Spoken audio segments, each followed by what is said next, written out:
The night the river froze, the town held its breath. A strange silence fell over Natchez, the kind that makes even the dogs stop barking, as if the air itself were listening. Somewhere beyond the frost-tipped magnolias, a scream echoed, faint, feminine, and quickly swallowed by the wind. By the time anyone reached the ice house near the abandoned cotton docks, it was too late.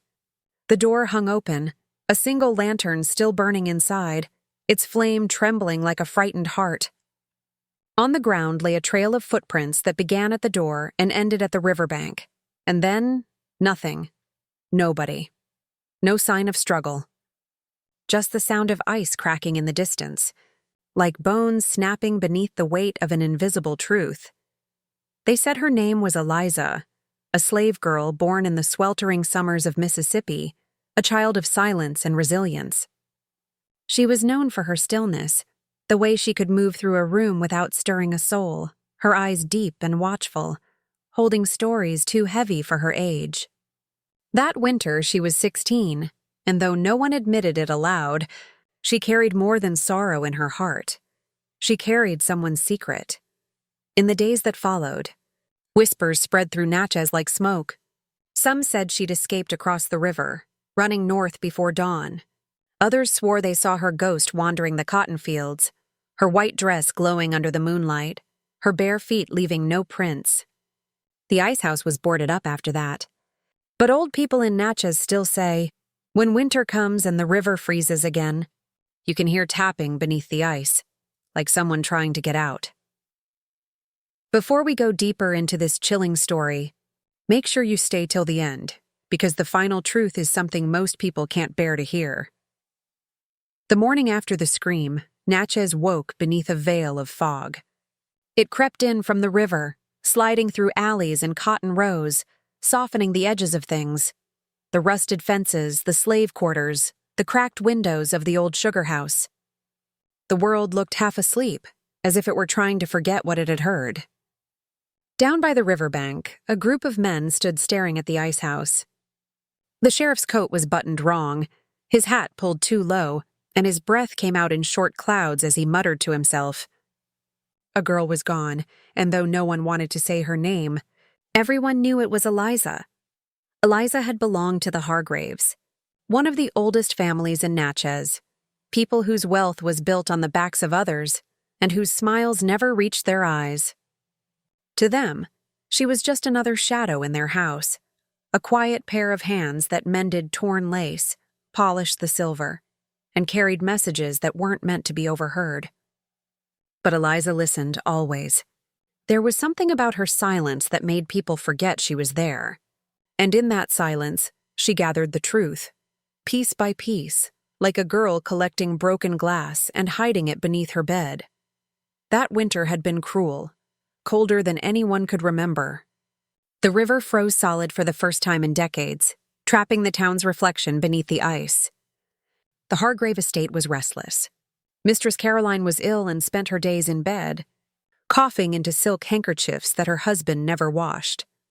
Mr. Hargrave was away more often than he was home, always on business, though everyone whispered his business had more to do with the women at the river tavern than the cotton trade.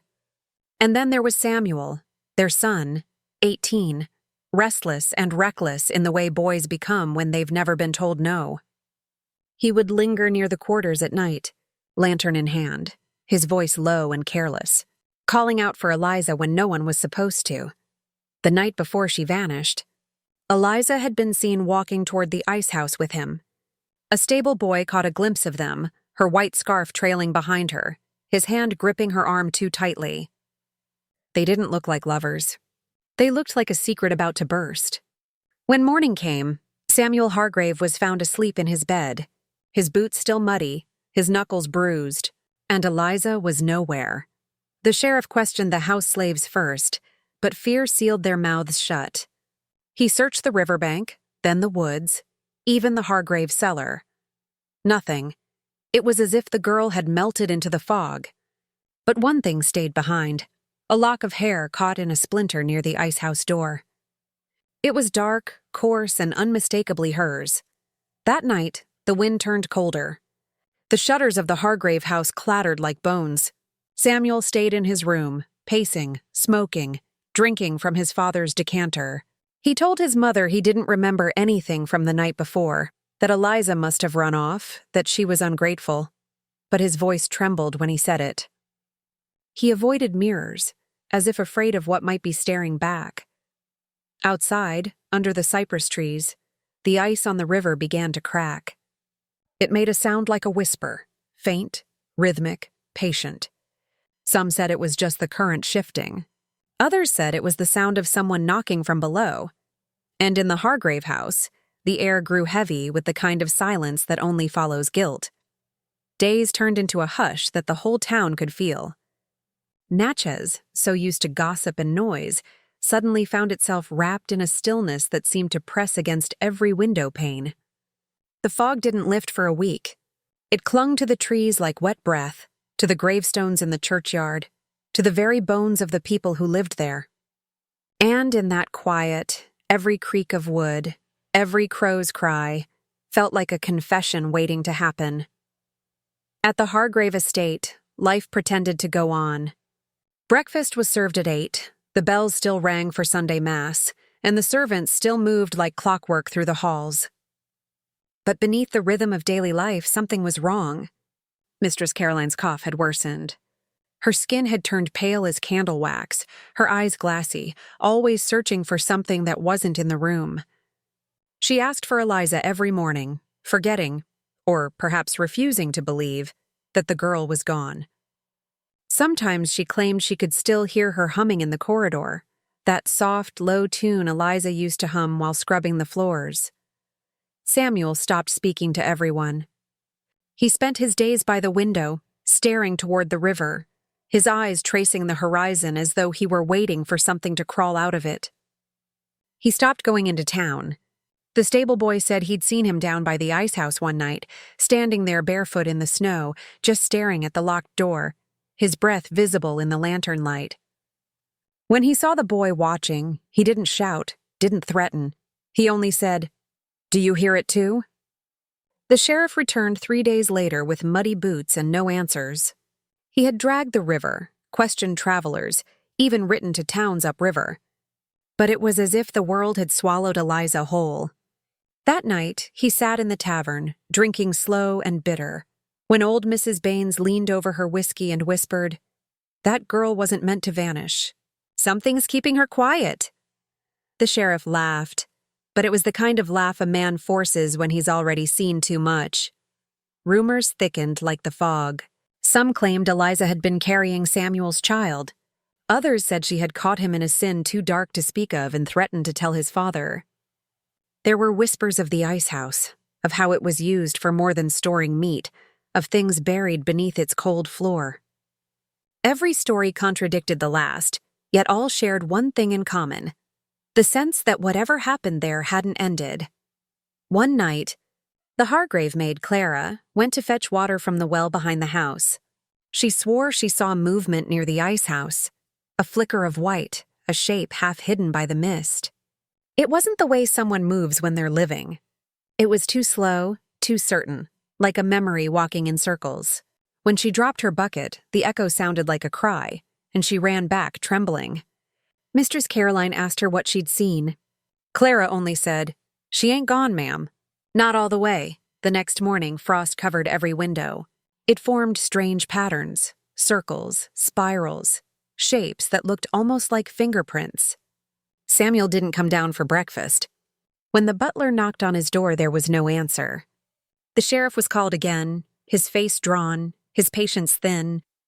But when he broke the door open, Samuel was gone, his boots still by the fire, his coat on the chair, the window wide open to the cold, and from the river, faint but certain, came that same sound, tapping, steady, deliberate, the kind of sound that doesn't stop until someone listens.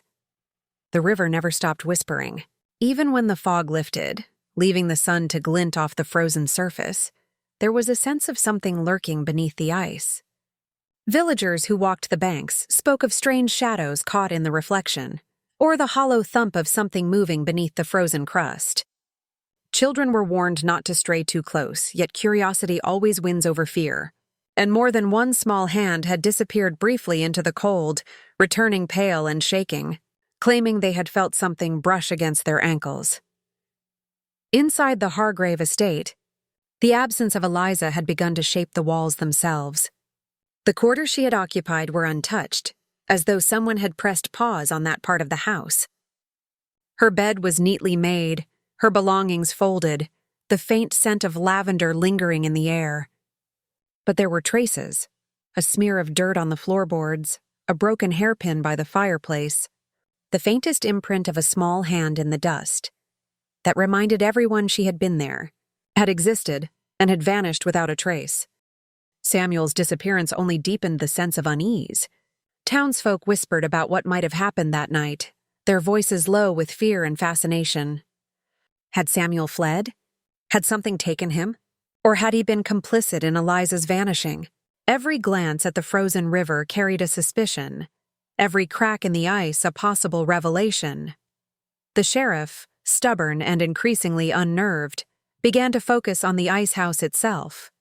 He found splintered boards, footprints that led nowhere, and the remnants of a lantern, still warm enough to suggest recent use.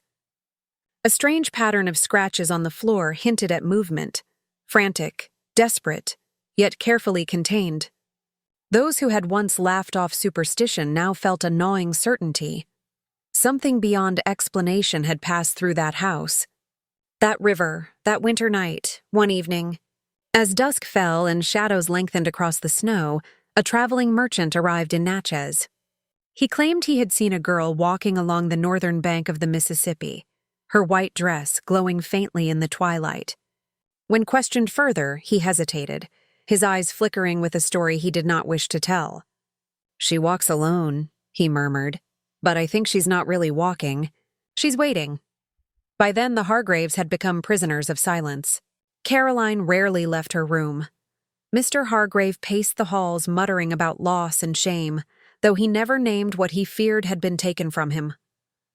Samuel's bed sat empty, the blankets pressed flat as if someone had lain there only hours before.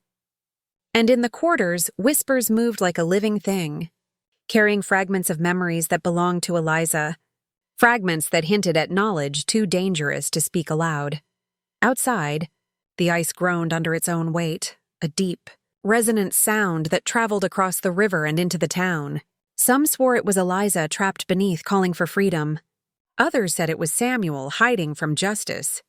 But the truth, as always, remained beneath the surface, cold, silent, and unmoving, waiting for someone willing to confront it, and in the stillness, the world seemed to hold its breath, as if waiting for the next movement to break the fragile spell. The Hargrave estate had grown colder than the river in winter. The walls seemed to absorb the tension, breathing it back in slow, measured gusts that rattled windows and chilled bones. Samuel returned one evening, slipping through the front door like a shadow, his coat streaked with mud and frost. No one asked where he had been. They didn't need to. His face was pale, his eyes wide, and every step he took carried the weight of someone who had seen what should never be seen. Eliza's absence hung between them like smoke, filling every room with accusation. Caroline spoke less and less, her cough hacking through the hallways like a warning. Mr. Hargrave tried to impose order, but his authority faltered under the weight of things unspoken. Secrets, after all, do not stay buried, even beneath wealth and propriety. Every glance, every unmeant pause, spoke louder than any words. Samuel could feel it, the suffocating presence of guilt pressing against his chest, reminding him that something had been broken, something that could never be fixed. That night, he found himself back at the riverbank, staring at the icehouse, the moon reflected off the frozen river like a pale eye, watching, judging. He could hear the whisper of the wind through the cypress trees, carrying with it faint echoes of laughter, hers, he thought, and something else, a faint, deliberate tapping. The sound was rhythmic, impossible to ignore. He leaned closer, straining to listen, and swore he could hear a voice, low and trembling, whispering his name. Inside the house, the remaining servants spoke in hushed tones. They recounted glimpses of Eliza in the hallways, fleeting shadows that vanished when pursued. Some swore she had returned to warn them, others that she had come to judge. And Samuel, alone with his memories, began to piece together fragments of that night, touches, whispers, the cold hand of fear brushing against his own. He understood now that Eliza had known more than he ever imagined, that the weight of her knowledge had driven events to a point from which nothing could return. Rumors spread in town that Samuel was no longer the boy they had known. His eyes were hollow, and his laughter, once careless, now carried a brittle edge. He avoided people, avoided mirrors, avoided his own reflection in the river, as though he feared seeing the truth laid bare. And yet, every evening he returned to the ice house, as if drawn by something he could neither name nor resist. The frost deepened, and the air carried a metallic scent, like blood mixed with cold iron. Samuel's fingers traced the boards of the ice house door, and for the first time he felt the undeniable presence of another.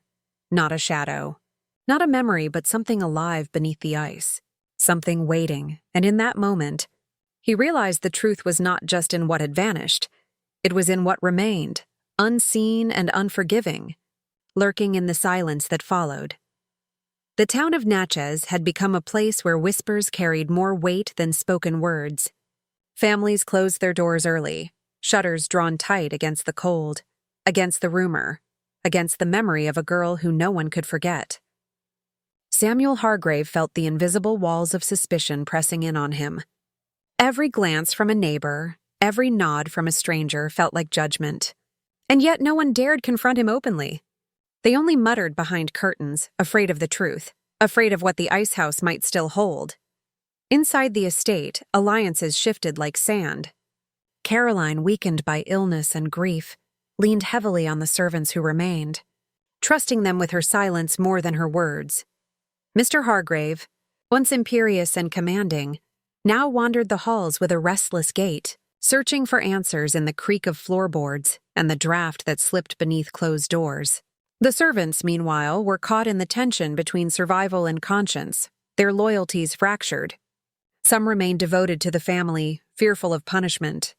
Others whispered, hesitant yet determined, that justice for Eliza demanded courage.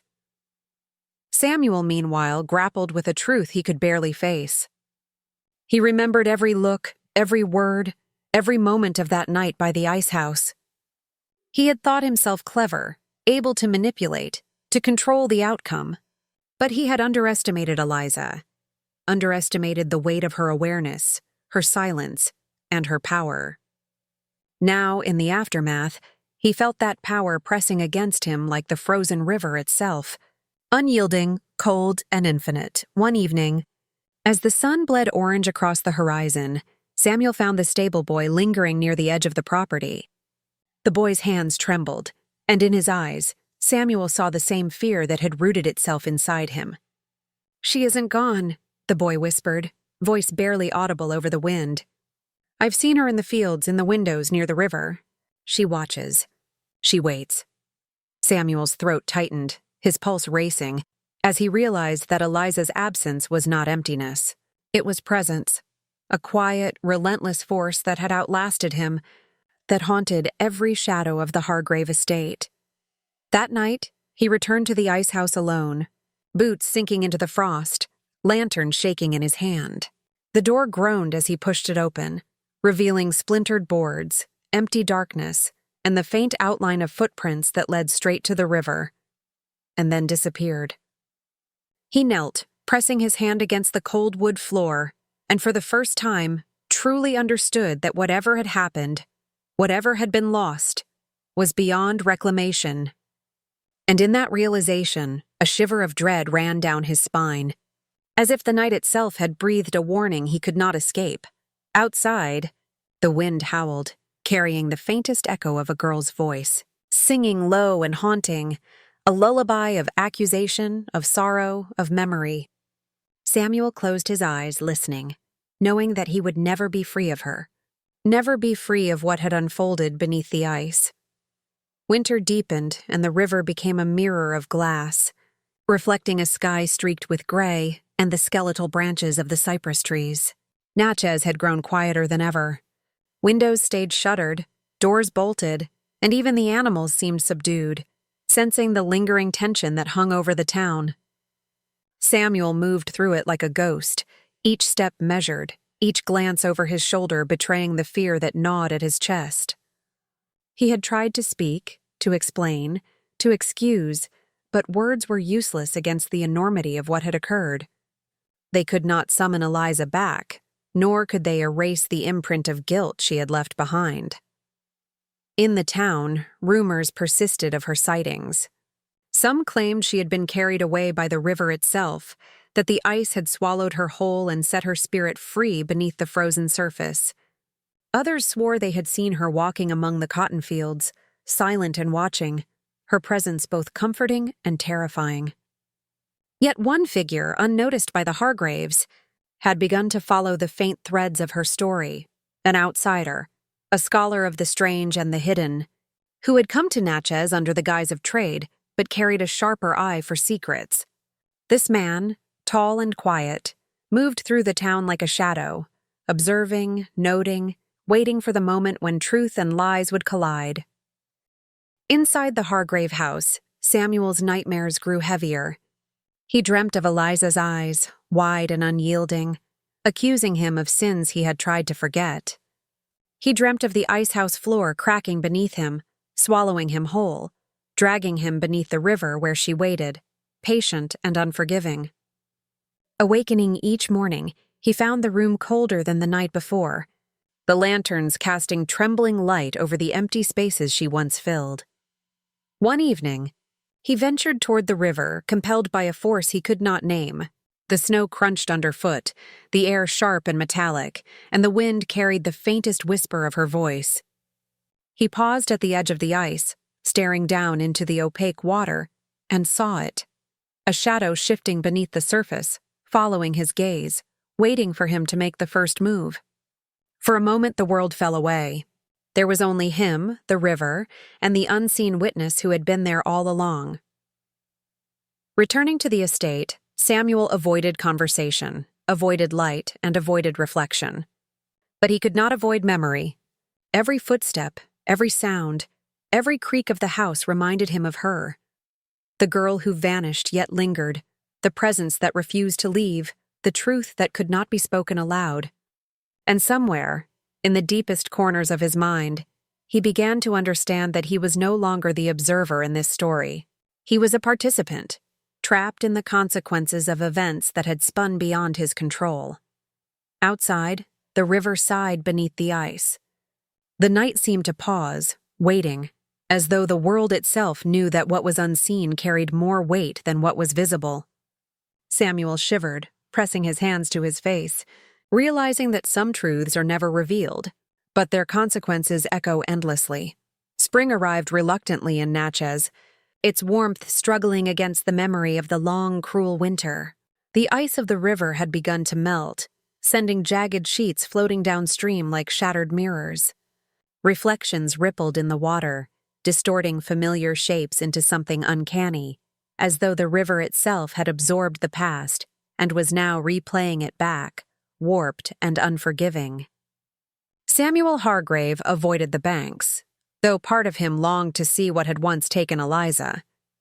The guilt that had frozen him in place through winter now simmered beneath his skin, a constant, itchy reminder that nothing would ever return to normal. Inside the estate, Caroline had grown thinner, her cough more insistent. Her eyes clouded with a sorrow that could not be soothed.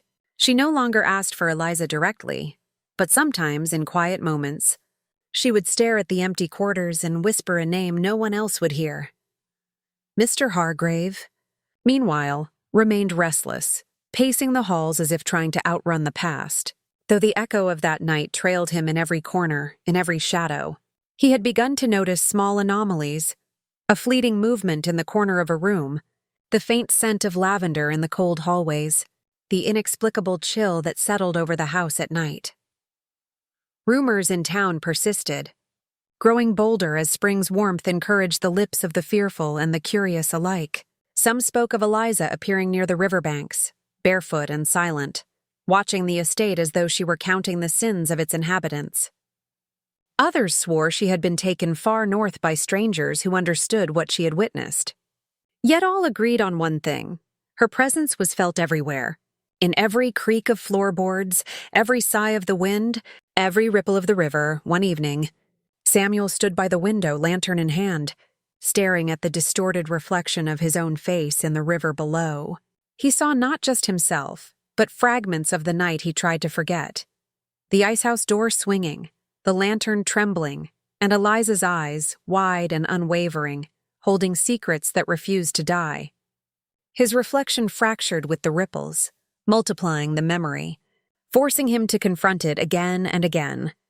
In that moment, he understood the terrible truth.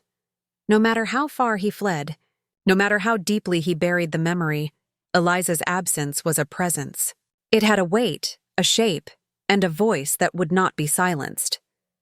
And somewhere beneath the river's surface, the ice had left a hollow space where secrets swirled and waited for the living to pay attention. The river whispered once more, low and deliberate, carrying a sound that chilled him to the bone. It was not the wind, not the thawing ice. It was a tapping, measured, patient, and impossibly close, as though someone, or something, was waiting beneath the water for him to notice. By midsummer, the town of Natchez had grown tense with a quiet unease, the kind that makes streets feel narrower, shadows longer, and familiar voices carry a hidden edge. The ice was gone, the river flowing freely, yet the memory of that frozen winter lingered like a stubborn frost in the bones of the townsfolk. Samuel Hargrave no longer spoke in public, no longer joined meals, and avoided the sunlight that once felt warm on his face. He wandered the estate alone, haunted by what he had seen, what he had done, and what he had failed to prevent. The Hargraves had begun to fracture irreparably. Caroline's health deteriorated with alarming swiftness, her mind trapped in foggy recollections, her guilt pressing against her chest like an invisible weight. She muttered Eliza's name in sleep, each syllable trembling as if the girl might hear her, might judge her, might demand the unpayable toll of acknowledgement. Mr. Hargrave, rigid with pride yet trembling with fear, tried to hold the household together, but the foundation had cracked. Loyalties shifted subtly among the servants, some avoiding Samuel's gaze, others glancing at the icehouse with quiet terror, as though the structure itself were a witness. On the riverbank, whispers persisted. Travelers spoke of a girl wandering the marshes, her white dress catching the sun, her bare feet leaving no trace. Some said she was searching for justice, others that she was seeking revenge. Samuel, drawn as if by a tether he could not sever, returned nightly to the water, staring into the reflection of trees and sky, searching for a sign, an answer, a release. The river's surface broke now and then, not from wind or fish, but from a hollow tap that echoed beneath, as if the water itself were breathing, alive with the memory of the vanished girl. One night, under a moon hung low and heavy, Samuel ventured to the icehouse. The boards were warped from thawing, the floor groaned under his weight, and shadows moved as if alive. He felt her presence, not fleeting, not imagined, but immediate and suffocating. The air smelled faintly of lavender, of cold earth, and something he could not name. He whispered her name, expecting nothing, yet his words hung in the space between the walls like smoke. And then a single tap responded, deliberate, measured, undeniable. It was impossible to tell if it was a warning or invitation. Samuel felt a tremor of fear and awe, realizing that the icehouse had become a vessel for all that had been hidden, all that had been silenced. Eliza was gone, yet she had left behind more than absence. She had left a force, a reckoning, a reminder that the living are never free of the truths the departed carry. He stepped back from the edge of the river, hands pressed to his face, breathing hard, and for the first time, truly understood the weight of the unseen. Natchez would never forget. Neither would he. Autumn arrived, draping Natchez in muted golds and reds, but the warmth of the season could not reach the Hargrave estate. Shadows lengthened earlier, and the river carried a chill far beyond what the thermometer measured. Samuel walked its banks daily, drawn by the insistence of memory and the impossible weight of guilt. Every crack in the ice that had once trapped her, every whisper of wind through the cypress, seemed to speak directly to him. He could no longer tell where his fear ended and Eliza's presence began. Inside the house, Caroline lingered near her window, her eyes fixed on the river, her thoughts a tangle of regret and longing. She spoke less and less, and when she did, her words were fragments, a name, a question, a plea for understanding that no one could answer. Mr. Hargrave tried to impose order, but it was hollow, futile. The estate itself seemed to mourn with them, doors creaking like weary joints, floors groaning under invisible weight, the air dense with sorrow and unspoken accusation. Stories of Eliza's sightings persisted. Travelers passing through Natchez swore they had glimpsed her in the twilight, always near the river or the ice house, her gaze steady and knowing, her form dissolving into the mist before anyone could approach. Some said she carried a warning, others that she was the embodiment of justice long denied. Samuel could no longer dismiss these stories. He had seen her too, in shadows, in reflections, in the faint shimmer of movement where nothing should have been. One night, drawn again to the river, Samuel paused at the water's edge. The surface reflected the moon in fractured shards, and beneath them a faint glow pulsed, rhythmic, alive. His breath caught, and a single thought consumed him. She had never left. Eliza had not vanished. She had chosen to remain where the truth resided, beneath the ice, in the silence, waiting. Waiting for the moment when those who bore witness would recognize the weight of their actions. He sank to his knees on the frozen bank, hands clutching the earth, and listened. The tapping returned, insistent, deliberate, a heartbeat echoing in the night. Samuel understood then that the girl who had disappeared had transformed the river, the house, the town itself. She had become memory made flesh, justice made patient, presence made eternal.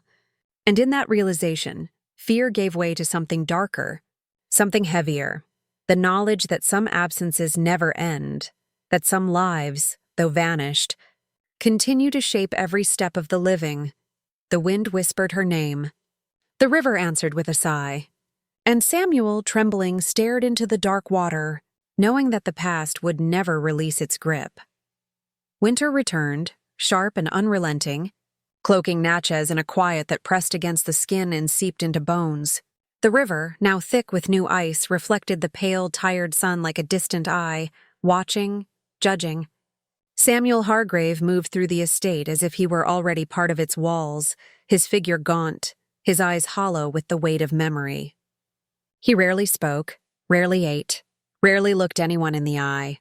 He had become a vessel of reflection, carrying the story of Eliza, of that frozen night, and of every secret the Hargraves had tried, and failed, to bury.